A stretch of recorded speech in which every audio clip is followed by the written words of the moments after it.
2023 Yelp Elite Squad Badge / Yelp Elite Squad Member. My year summary. So this is a year-end summary of the past year. So it was my 4th consecutive year. Yes, 4th consecutive.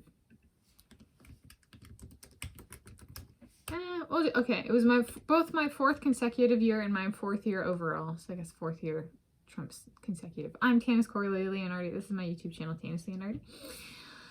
So it marked my 4th year being a Yelp Elite, and I was ranked number 43 most prolific for the 2023 year on a list including Yelp Elites in North America and Asia. So I did a lot this year. I wrote and published 423 reviews during the 2023 year, 423 of which remain in original review form. I wrote and published my first review of the year on Sunday, 8 January 2023, and my last review of the year on Saturday, 30 December 2023. I cut off early there instead of doing it today. I'm filming this on Sunday, 31 December 2023, as of where I'm filming this in the city of Shoreline, King County, Washington State, United States of America, Planet Earth, the original. Because it's sometimes Yelp is international. It's a worldwide thing. It's not in every country, but it's a worldwide thing. So sometimes the dates are like the next day from where I am. So I was like, if I write and publish on 30 December, then in the places it shows up at 31, it's still not the next year kind of thing. So I was like, try and finish it on the 30th instead of the 31st if I want that 2023 timestamp, or not timestamp, date stamp for publishing. What was my approach? And what was it like receiving / attaining it? So that was have to kind of be present to attain this award, receive, attain, or at least I choose to be. I think sometimes it can be based on, once a person's elite, it kind of like forecasts, so to speak, based on the activity of the past year. Here's your kind of badge for this coming year. And I think that's what happened in 2023, if I'm recalling correctly. And so I kind of like was like, okay, I'll try and do like a few reviews each month this year. And then in like April that switched, and I was like,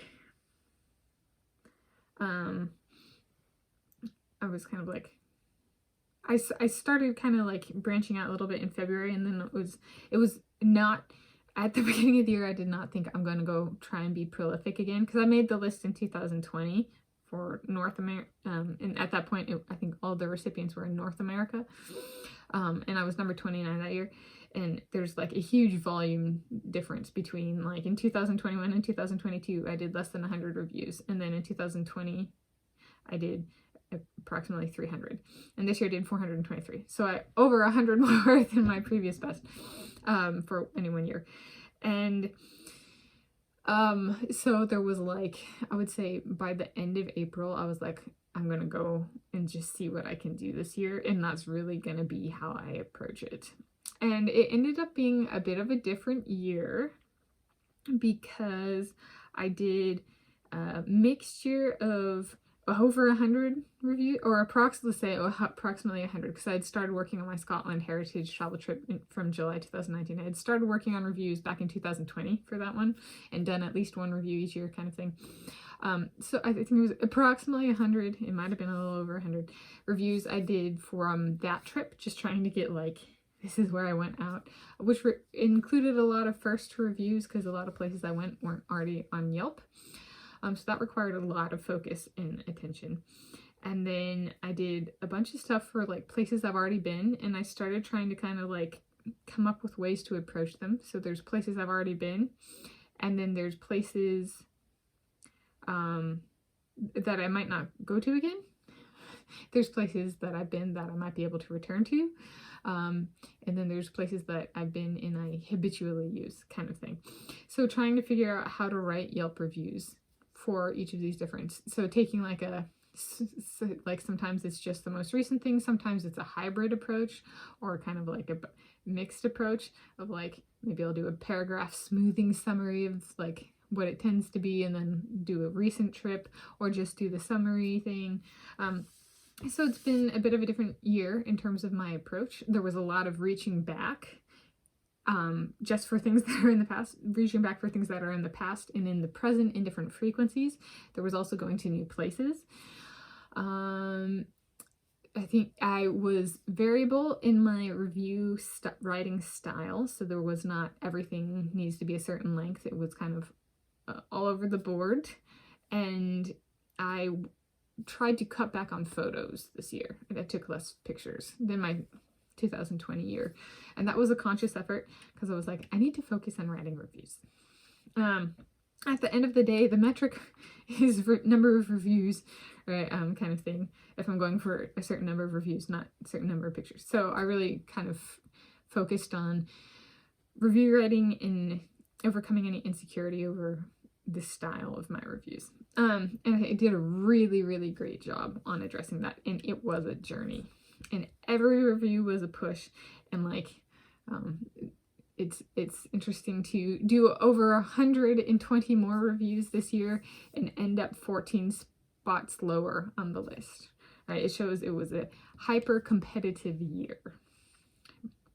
So it was a, and that's at the end of the year, right? But I still had over 400 reviews they counted January 1 to November 30. So 11 months, and I had 402 reviews, if I'm recalling correctly. I think I am. So to have over 100 more reviews and place 14 spots lower it's a reminder of things can change, and competition spaces can become super competitive compared to what they were just a few years ago. Yeah.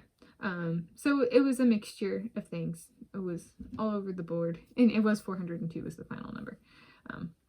I did better on I didn't have a review removed or changed to a review update. I did better on making sure not to write 2 reviews for the same business, not knowing which one was the right page, or if 2 things were too similar, I didn't write 2 reviews. So it was like a really stripped down approach in that sense. But I didn't have those problems I've had in previous years. So in that sense, I did really well too. So there was like a lot of situational awareness on just like what's on Yelp and trying to not duplicate as much as possible. So yeah.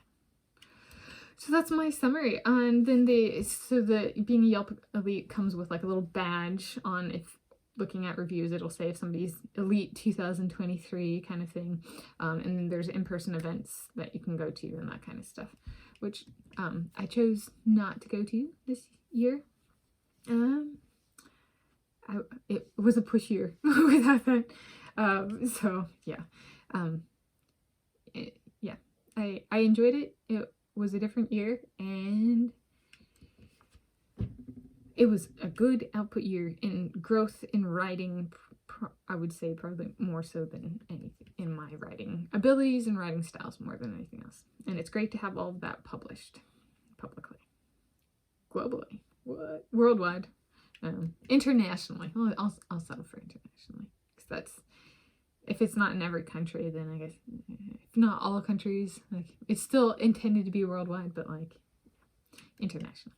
All right, I'm Tanis Coralee Leonhardi. This is my YouTube channel, Tanis Leonhardi. I'm filming this Sunday, 31 December 2023. Happy day and time of viewing whenever you're viewing this, and happy place of viewing this wherever you're viewing this from.